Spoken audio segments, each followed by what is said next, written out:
The delivery driver didn't know my son, but when he leaned in and whispered, "Are you Evan's father?" my chest tightened in a way I still can't explain. He looked over his shoulder first, like someone might be listening, then pressed a small package into my hands. "Whatever they told you," he said quietly, "it's a lie. Open this alone."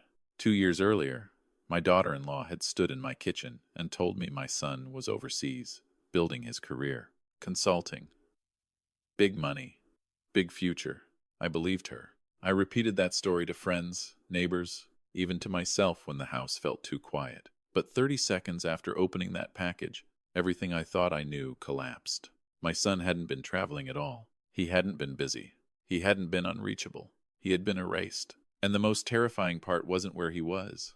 It was realizing the person who made him disappear was already sitting at my family table, smiling at me, calling me dad, and waiting for me to never ask the right questions. The lie I wanted to believe. The first lie didn't sound like a lie.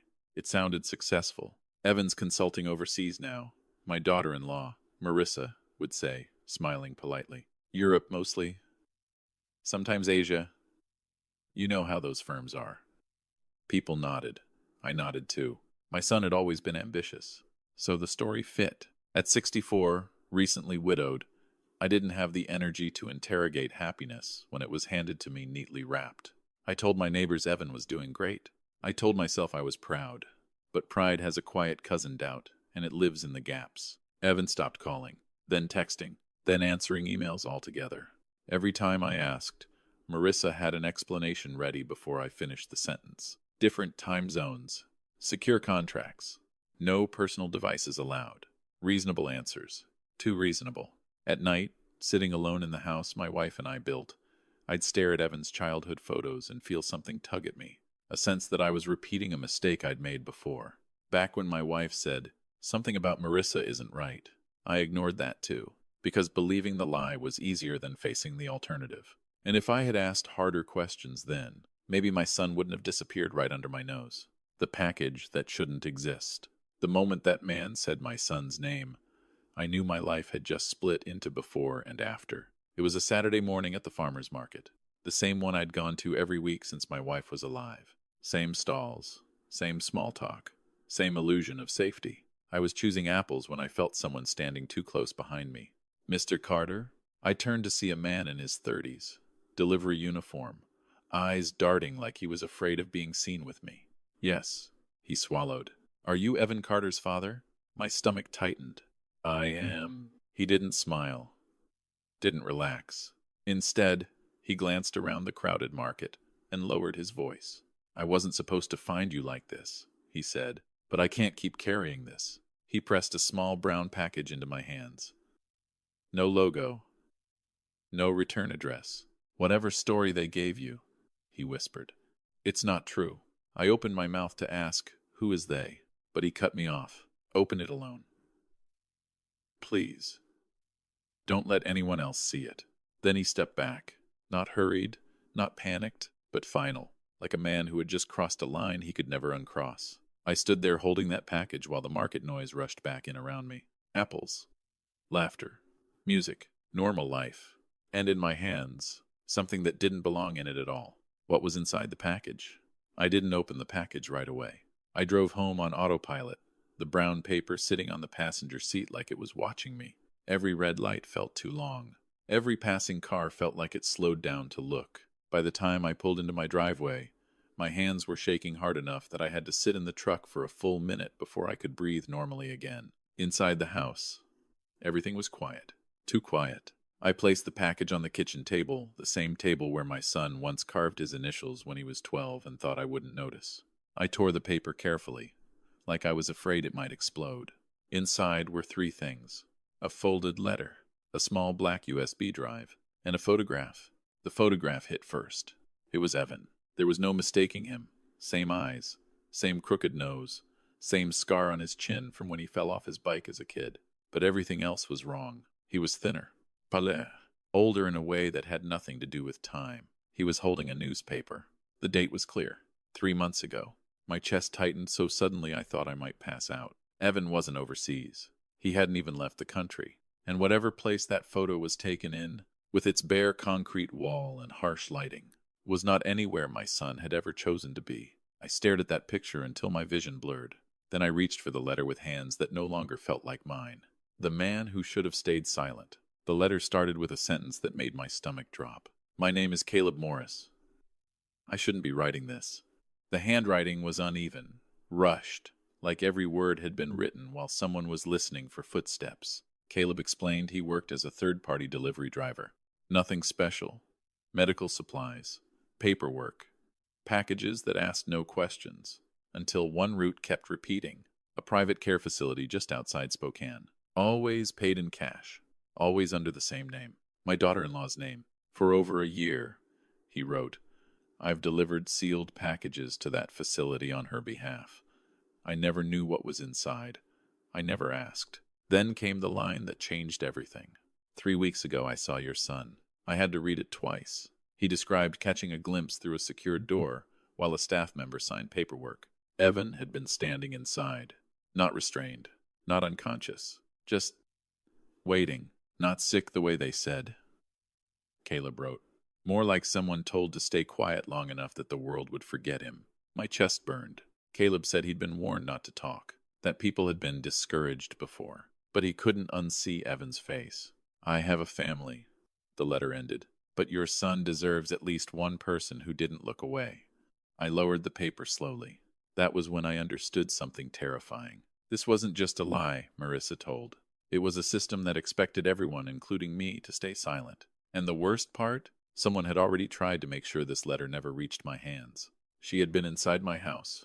I sat there for a long moment, staring at the USB drive like it might bite me.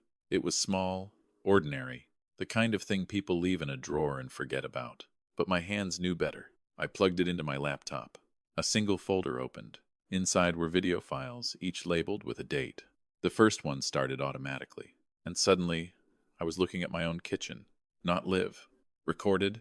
The timestamp read Tuesday, 2:14 p.m. a day. I knew exactly where I had been. Book club at the library. On the screen, my back door opened. Marissa stepped inside. Not cautiously, not like a guest, like someone who belonged there. She didn't look around, didn't hesitate. She walked straight to the filing cabinet in my late wife's study, opened it, and began photographing documents with her phone.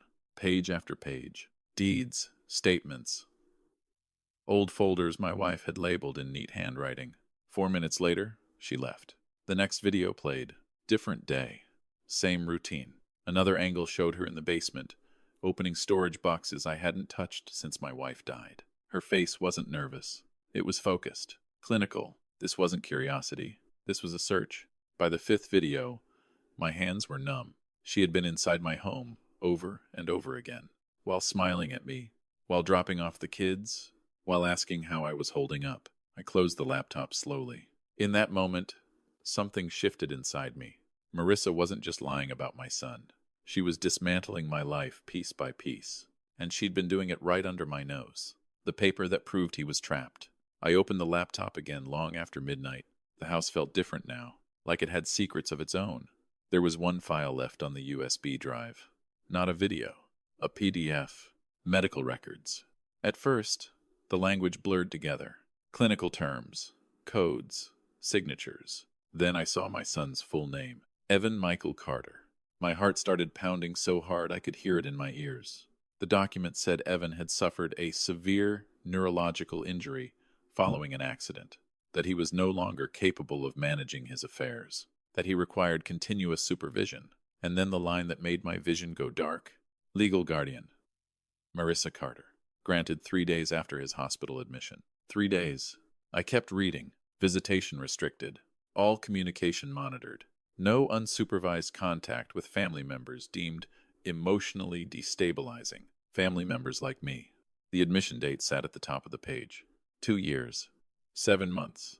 1 day ago, 1 day, after Marissa told me Evan had boarded a plane for his first overseas assignment. I leaned back in my chair, breath shallow. This wasn't a misunderstanding. This wasn't overprotection. This was imprisonment with paperwork. I thought of every time I'd defended her, every time I'd told myself I was overthinking, and for the first time since my wife died, I felt something burn hotter than grief. Resolve. If Marissa had turned my son into a ghost, then I would become the one thing she hadn't planned for. A father who stopped believing the story. Smiling at the woman who stole my son, Marissa came over the next morning like nothing had changed. Same soft sweater, same calm voice, same practiced smile that never quite reached her eyes. She brought the kids with her. That was the cruelest part. They ran into my arms, laughing, talking over each other, unaware that their father was locked away less than 100 miles from us. Marissa stood in the doorway watching, studying. I suddenly understood why she liked bringing them along. They were shields. "How have you been holding up?" she asked gently, setting her purse down. "I know it's been hard since Evan's been away so much." Away. The word almost broke me. "I manage," I said, forcing a small smile. "They help." She nodded, satisfied. While the kids played in the living room, she followed me into the kitchen.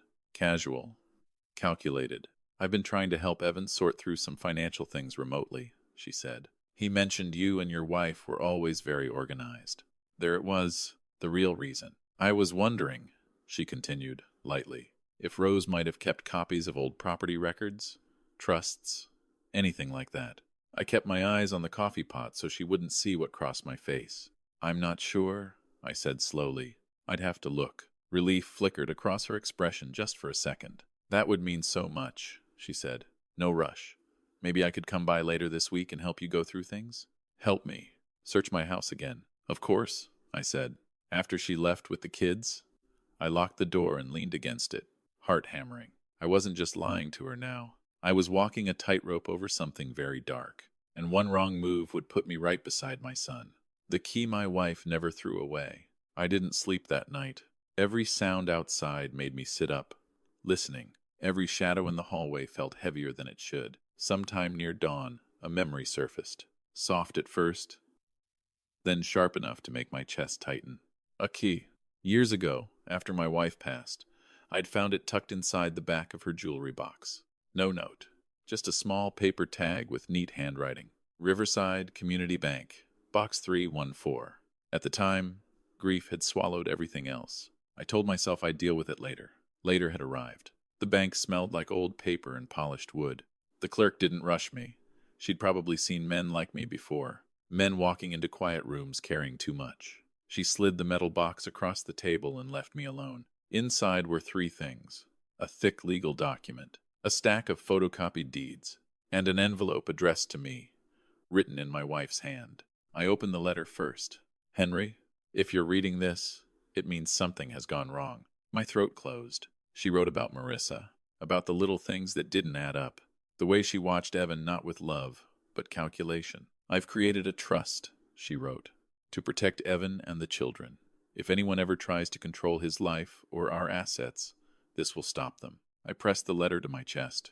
Even gone, my wife had been standing guard. When the lawyer stopped talking like a friend, I didn't call just any lawyer. I called Thomas Reed, the same man who helped my wife set up our wills 20 years ago, the same man who never wasted words when something was serious. He read the trust first, slowly, carefully. Then he read the medical records. By the time he finished, the office felt colder. "This trust is solid," he said finally. "Your wife was very smart." Relief flickered, then died when he didn't smile. "But that's not the real problem," he continued. I leaned forward. "What is?" Thomas closed the folder and looked me straight in the eye. "What you're describing isn't a family dispute," he said. "It's guardianship exploitation." He explained it plainly, how adults are declared incompetent with cooperative doctors, how spouses gain control, how assets disappear while the victim is isolated for their own good. "And the worst part," he added quietly, "once the system accepts the story, it protects itself." I felt my throat tighten. "So what do we do?" Thomas hesitated. "That depends on how far you're willing to go," he said. "Because people who challenge this don't just lose cases." He told me about a journalist who asked the wrong questions. One article published, gone 2 days later. Hit-and-run accident, unsolved. I stared at the floor. Thomas slid a business card across the desk. "Private investigator," he said. "Former federal. If anyone can get proof from inside that facility, it's him." I picked up the card. In that moment, I understood something clearly. Saving my son wouldn't just cost money, it would cost safety, and there was no turning back. The man who told me to assume I was being watched. The investigator showed up after sunset. No phone call first. No announcement. I only knew he was there because my porch light flickered twice the signal he'd told Thomas to pass along. His name was Mark Halvorsen, former federal, gray at the temples, eyes that never stopped scanning the tree line behind my house. Before he even stepped inside, he said, "Before we talk, assume your house is already compromised." That sentence changed the way I breathed. Inside, I laid everything out. The package, the photo, the videos, the trust, the facility. Mark didn't interrupt. When I finished, he leaned back and crossed his arms. "This isn't just one bad spouse," he said. "This is a pipeline. Lawyers, doctors, facilities. Everyone gets paid. Can you get proof?" I asked. He nodded once. "But understand this, once I start asking questions, they'll know you exist." I swallowed. "Do it." He studied me for a long moment, then said quietly, "Good, because they already know." He pulled out his phone and showed me a message received 20 minutes earlier. "Stop digging." No sender. No explanation. Just a warning. Before Mark left, he turned to me and said something I'll never forget. "From this point on, the safest thing you can do is nothing." He paused. "And the bravest thing is everything else." Before I go any further, let me ask you something. Where are you watching this from right now? City, state, or country? And honestly, if you were in my position at this moment, would you walk away or keep fighting? The woman who couldn't sleep anymore. She came to my house before sunrise. No makeup. Dark circles under her eyes. "My name is Lena Brooks," she said quietly. "I'm a nurse at the facility." She didn't sit down. "I can't testify," she said immediately. "I have a daughter." Then she slid a USB drive across the table. "Your son isn't impaired," she whispered. "He's been asking for you for months. They won't let him call." Her hands were shaking. "I made copies before I quit," she said. "I just couldn't sleep anymore." Then she stood up, like staying any longer might break her. Seeing my son awake changed everything. The video call was scheduled for 6 minutes. That's all they allowed. 6 minutes to prove my son still existed. The screen flickered, then stabilized, and there he was, Evan, thinner than I remembered. His shoulders sloped forward like he'd learned not to take up space. But his eyes, God, his eyes were clear. "Dad," he said, not slurred, not confused, just tired. I couldn't speak at first. I was afraid if I did, I'd lose the sound of his voice. He asked about the kids, about the old dog we buried behind the shed, about whether the apple tree my wife planted ever fruited. Every question landed exactly where it should. This wasn't a man who'd lost his mind. This was a man being silenced. Someone stood just outside the frame, watching. Evan noticed my hesitation. His fingers tapped twice against his chest. A signal. Something we used when he was a kid and couldn't talk freely. "I'm here. I know what's happening." The call ended abruptly. The screen went black. I sat there staring at my reflection, hands shaking not from fear anymore, but from certainty. If you were watching your child speak like that, if you knew they were being held back by lies and paperwork, what would you do next? Because in that moment, I understood something irreversible. This fight was no longer about evidence. It was about time, and time was running out. When the warning became personal, I couldn't stop thinking about Caleb. Not the accident report, not the official story. Him, a man with a family, a man who only did one thing wrong. He decided not to look away. Mark came by that afternoon, unannounced again. "They closed his case fast," he said, standing by the window. "No toxicology. No reconstruction." I didn't ask what that meant. I already knew. "He wasn't meant to be punished," Mark added. "He was meant to be an example." That night, I replayed Evan's video call in my head. The signal, the way his eyes never left mine. Caleb had seen those same eyes through a door. And for that, he was gone. My phone buzzed. Another message. Different number. "You're not as protected as you think." I didn't respond. Instead, I walked through my house slowly, touching the walls, the door frames, the photographs. I realized something then. They weren't just watching me. They were measuring me. How far I'd go. How much pressure it would take to make me stop. I stopped being afraid that night. Fear is useful when you think you can still retreat. But once you understand there is no safe way back, something else takes its place. Clarity. And with clarity comes a dangerous kind of calm. Because now I knew exactly what this would cost, and I was still willing to pay it. Where lies wore suits and spoke calmly, The courthouse didn't look like a place where lives were destroyed. It looked clean, orderly, reassuring. Polished floors, neutral walls, flags standing perfectly still. Marissa arrived 10 minutes early. Navy blazer, pearl earrings, hair pulled back just enough to say responsible, not cold. She looked like someone you'd trust with a child. She didn't look at me. Her attorneys did enough of that for her.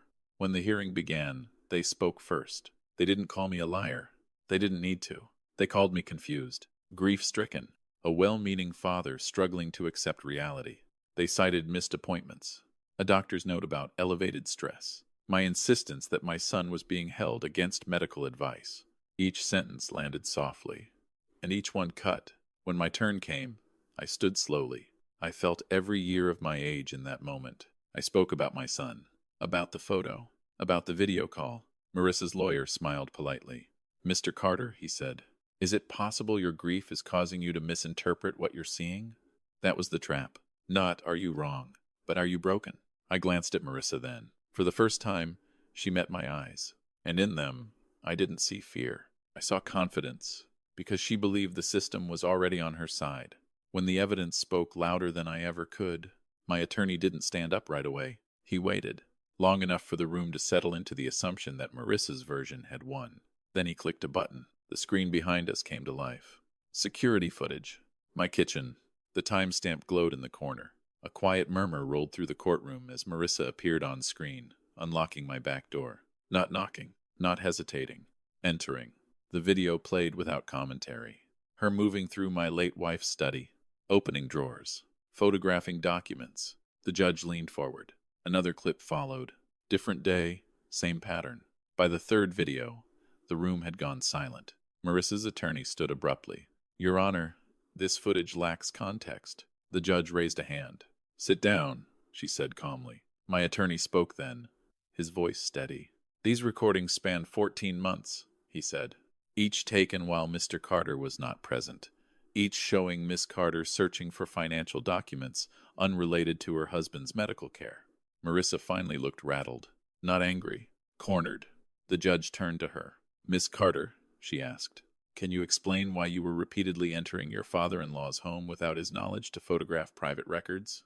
Marissa opened her mouth, closed it. For the first time since this began, the story she'd controlled was no longer hers to tell. And before we went any further, stay with me. This part matters, because the next step would decide whether truth merely existed, or whether it would finally be allowed to walk into the room. When my son finally walked into the light, the courtroom doors opened without ceremony. No announcement, no warning. They wheeled Evan in, a chair he didn't need but one they'd insisted on using, like a final attempt to sell the lie. He looked thinner than on the screen, paler, but when his eyes found mine, something fierce flickered there. Awareness. The judge didn't rush. She turned to the court-appointed psychiatrist standing nearby. "Doctor," she said, "you've completed your evaluation." "Yes, Your Honor." He spoke calmly, without drama. "Mr. Carter is fully lucid. He understands his circumstances, communicates clearly, and shows no signs of the impairment described in prior records." A breath moved through the room. Not relief. Shock. "He does not require a guardian," the doctor continued. "In my professional opinion, his continued confinement has no medical justification." Marissa's attorney stood. "Objection." "Overruled," the judge said. Then she looked at my son. "Mr. Carter," she asked gently, "do you understand why you're here today?" Evan's voice was rough, like it hadn't been used enough, but it was steady. "Yes, Your Honor." "And do you understand the guardianship placed upon you?" "Yes," he said. "And I understand it was never meant to protect me." The silence that followed wasn't empty. It was heavy, because for the first time, the court wasn't listening to reports or opinions. It was listening to the man they had tried to erase, and he was very much alive. The truth she never planned to say out loud. Evan didn't look at his wife when he began. He looked at the judge. "3 years ago," he said, "Marissa and I argued about money. Not shouted, not emotional, just the truth, spoken carefully like each word mattered now. My mother left me a trust," he continued. "It had restrictions, long-term protection. I wasn't allowed to drain it for risky investments." Marissa shifted in her seat. Evan went on. "She wanted access to it immediately, said it was our future. When I refused, she got angry. He paused. We were at the top of the stairs. No one moved. She pushed me. The word didn't echo. It didn't need to. I don't remember the fall, Evan said. I remember waking up confused. And by the time I was clear enough to understand what had happened, she already had guardianship. A murmur rippled through the courtroom. She told doctors I was delusional, he said, that I was violent, that I couldn't be trusted to speak for myself. He finally turned toward Marissa then. I tried to tell people, he said, but every call was monitored, every visit supervised, every objection written off as symptoms. His voice cracked for the first time. I wasn't sick, he said. I was inconvenient. Marissa's attorney stood, shaking his head. This is unreliable testimony. But the judge raised her hand. Sit down. Then my attorney played the recording. Marissa's voice filled the room. Sharp, unguarded, spoken during a moment she thought was private. You should have stayed confused, the recording said. When he fell, I saw an opportunity. Control everything. Protect my children's inheritance from his weakness. The courtroom didn't react at first. Shock has weight. It presses people into stillness. When the recording ended, the judge didn't hesitate. Miss Carter, she said, voice steady, this court is terminating the guardianship effective immediately. She turned to Evan. You are free to speak for yourself. Then she looked back at Marissa. And this court is ordering a full criminal investigation. Marissa's face went pale. Not angry, not defiant, empty. If this part of the story made your blood boil, if it made you think of someone who trusts the wrong person right now, share it with them. Because silence is the only thing this kind of cruelty ever counts on. What comes after the truth? Evan came home 3 days later. No wheelchair, no escort, just my son standing in the doorway like he wasn't sure he was allowed to cross it yet. The house looked different with him inside. Smaller somehow. Warmer. The kids ran to him at first, then stopped short, unsure. They knew his face. They didn't know his voice. Healing doesn't rush. It approaches slowly, asking permission. That night, we sat around the kitchen table, the same one where this nightmare had begun, and ate in near silence. Not awkward, just careful, like we were all afraid to move too fast and break something fragile. Over the weeks that followed, life returned in pieces. Morning coffee on the porch, the sound of laughter drifting down the hallway again. The kids relearning how to be loud without fear. Evan worked with a therapist. I did too. So did the children. Because even when the truth wins, it leaves marks. Marissa was sentenced months later. Fraud, exploitation, assault. The facility shut down quietly. No headlines, no speeches, just locked doors and files boxed away. That bothered me more than I expected. So much damage. And so little noise when it ended. One evening, Evan and I sat outside watching the sun drop behind the trees. I used to think the worst part was being trapped, he said. But it wasn't. I waited. It was realizing how easy it was for everyone to believe the wrong story, he finished. How polite lies sound more convincing than uncomfortable truths. That stayed with me, because if I'm honest, I helped that lie live. I repeated it, defended it, let it make me comfortable, and I paid for that comfort with years of my son's life. If you're still watching right now, I want to say something plainly. Stories like this don't start with villains. They start with silence, with moments when something feels off, and we tell ourselves not to be dramatic, with trusting the wrong, calm voice over the uneasy one inside us. If there's one thing this experience carved into me, it's this. Love sometimes means asking questions that make everyone uncomfortable. It means being willing to look paranoid, difficult, even cruel, because the alternative is letting someone else write the story for you. If this story made you think of someone, a parent, a child, a spouse, even yourself, then it did its job. I'd really like to know something. Where are you watching from right now?